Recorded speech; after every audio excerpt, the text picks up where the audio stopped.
শুভ দুপুর বন্ধুরা, আমি সন্ধ্যা। আমি চলে এসেছি একটা নতুন রেসিপি নিয়ে। আজ আমি তোমাদের সয়াবিন আর ওল কচু দিয়ে একটা রেসিপি করে দেখাবো। সেই জন্য আমি নিয়েছি সয়াবিনটাকে সিদ্ধ করে নিয়েছি, ওলকপিটাকে ভাপিয়ে নিয়েছি, সামান্য একটু টমেটো নিয়েছি, টমেটোর আর একটু আদা বাটা নিয়েছি, আর নিয়েছি চিনেবাদাম, একটু পোস্ত আর গরম মশলা, দারচিনিটাকে একটু থেতো করে নিয়েছি, একটু গোলমরিচ, একটু এলাচ, আর একটু লবঙ্গ, আর দুটো শুকনো লঙ্কা, আর একটা তেজপাতা। এটাকে সব আমি শুকনো খোলায় টেলে নেব।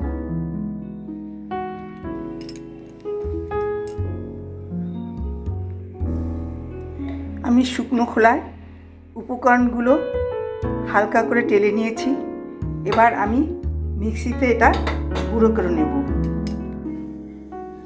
বন্ধুরা, আমার ওটাকে পেস্ট করা হয়ে গেছে।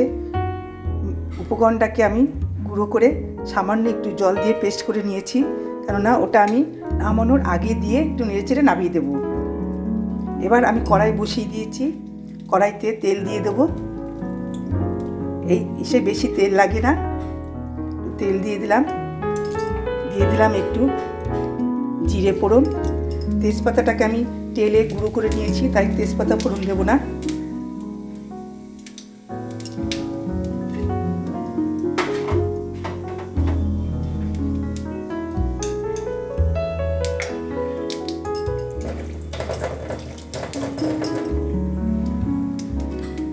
দিয়ে দেবো একটু সামান্য আদা বাটা, সামান্য একটু আদা দিয়ে দিলাম। দিয়ে দেবো এক এক করে একটু জিরের গুঁড়ো সামান্য,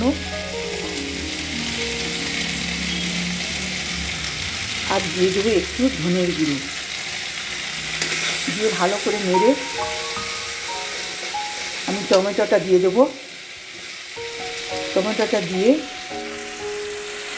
আমি সামান্য পরিমাণে নুন দিয়ে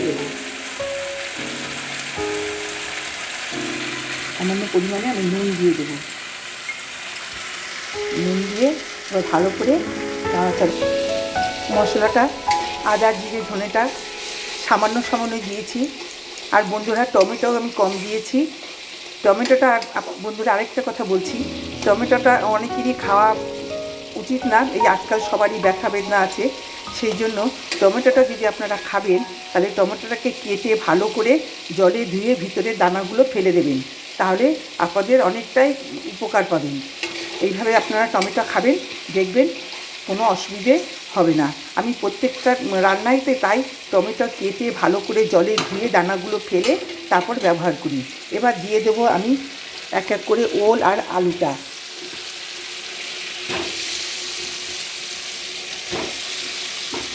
ওল আর আলু দিয়ে ভালো করে নাড়াচাড়া করব। নাড়াচাড়া করে আমি সয়াবিনটা একটু পরে দেব। আলু আর ওলটা বেশ কিছুক্ষণ কষানো হয়ে গেছে। এবার আমি সয়াবিনটা দেব। সয়াবিনটা দিয়ে একটু হলুদ দিয়ে দেবো, বেশি না, অল্প হলুদ দেব। আর যেহেতু আগে টমেটো দিয়ে যখন কষিয়েছি নুনটা দিয়েছিলাম, তাই আমি এখন হাফ স্পুন নুনটা দিয়ে দেব।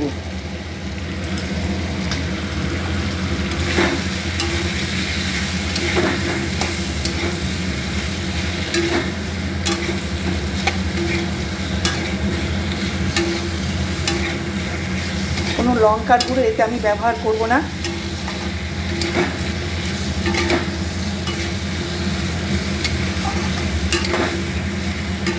যেহেতু গোলমরিচটা আমি ব্যবহার করছি, এখানে গোলমরিচটা তেলে ভেজে গুঁড়ো করে পেস্ট করে রেখেছি, পেস্ট করে নিয়েছি। এবার আস্তে আস্তে নেড়ে ছেড়ে আমি জল দিয়ে ঢেকে দেবো। বন্ধুরা, হয়ে গেছে কষানো, সয়াবিন দিয়ে এবার আমি জল দিয়ে দেবো পরিমাণ মতো। জল দিয়ে একটু নাড়াচাড়া করে আমি ঢেকে দেবো। ঢেকে দিয়ে আমি আগেই বলেছি আমি লাল লঙ্কা ব্যবহার করিনি, সেই জন্য আমি 2টো কাঁচা লঙ্কা চিড়ে রেখেছিলাম, সেই 2টো কাঁচা লঙ্কা দিয়ে দেবো। এবার ঢেকে দেবো। এবার আমি ঢাকনাটা নামিয়ে নেব। ঢাকনাটা নামিয়ে নিয়ে হয়ে এসছে। এবার আমি যে উপকরণগুলো সব গুঁড়ো করে পেস্ট করে নিয়েছিলাম সেটা দিয়ে দেবো। চিনেবাদাম, পোস্ত, তেজপাতা, শুকনো লঙ্কা, দারচিনি, লবঙ্গ, এলাচ সব একসাথে শুকনো খোলায় তেলে গুঁড়ো করে একটু সামান্য জল দিয়ে দিলাম। এবার আবার একটু ঢেকে দেব। হয়ে গেছে আমার। এবার ঢাকনাটা খুলে সামান্য একটু মিষ্টি দিয়ে নামিয়ে নেব। সামান্য একটু মিষ্টি দিয়ে দিলাম। এবার নামিয়ে নেব। বন্ধুরা, এবার আমি নামিয়ে নিচ্ছি। আমার তরকারিটা হয়ে গেছে। আমি নামিয়ে নিই।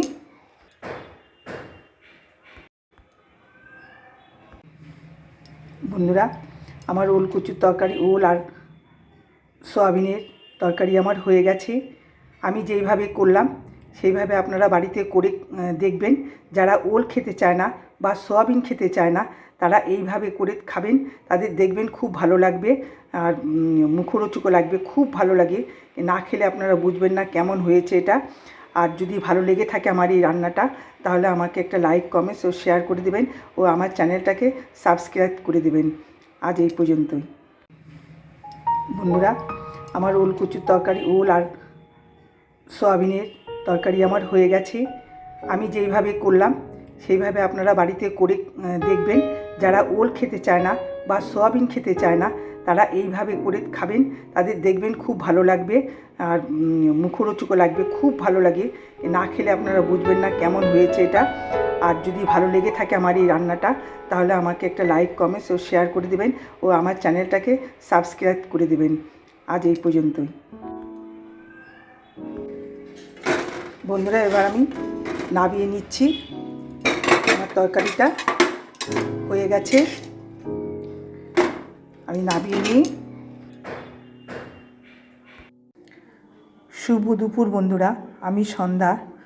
আজ আমি পোস্ত আর চিনেবাদাম বাটা দিয়ে, সঙ্গে গরম মশলা দিয়ে, সামান্য টমেটো দিয়ে ওল আর সয়াবিনের তরকারি করে তোমাদের সাথে শেয়ার করলাম। তোমরা এইভাবে করে খেয়ে দেখো। যারা খেতে পারো না তারাও ভালো খাবে। যারা সয়াবিন খেতে চাও না বা ওল কচু খেতে চাও না তারা এইভাবে করে খাবে। পোস্ত বাটা, চিনেবাদাম দিয়ে, একটু সামান্য টমেটো দিয়ে আর একটু সামান্য পরিমাণ, বেশি ঝাল দেবে না, একটু ঝাল দিয়ে, সামান্য ঝাল, একটু নুন মিষ্টি দিয়ে করে খাবে, দেখবে ভালো লাগবে। হ্যাঁ, যদি আমার এই রান্নাটা ভালো লেগে থাকে তাহলে তোমরা আমাকে একটা লাইক, কমেন্টস আর শেয়ার করে দিও ও আমার চ্যানেলটাকে সাবস্ক্রাইব করে দিও। হ্যালো বন্ধুরা, শুভ দুপুর। আমি সন্ধ্যা। আমি চলে এসেছি তোমাদের কাছে একটা নতুন রেসিপি নিয়ে। আজ আমি তোমাদের পোস্ত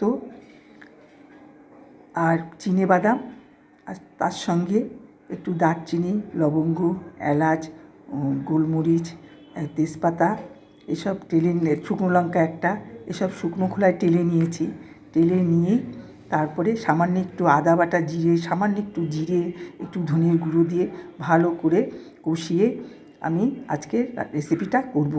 সেই জন্য নিয়েছি আমি ওল কচু আর সয়াবিন আর আলু, আমাদের দেশি আলু।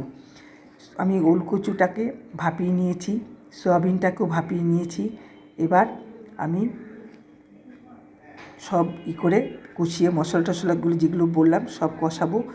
কষিয়ে আমি এইগুলোকে, ওল কচু আর সয়াবিনটাকে ভালো করে সাঁতলে তারপরে আমি নামানোর সময় মশলাটা দিয়ে আমি নুন, সামান্য মিষ্টি দিয়ে নুন পরিমাণ মতো দিয়েছি, সামান্য একটু হলুদ দিয়েছি, হ্যাঁ, দিয়ে আমি এইভাবে রান্না করেছি।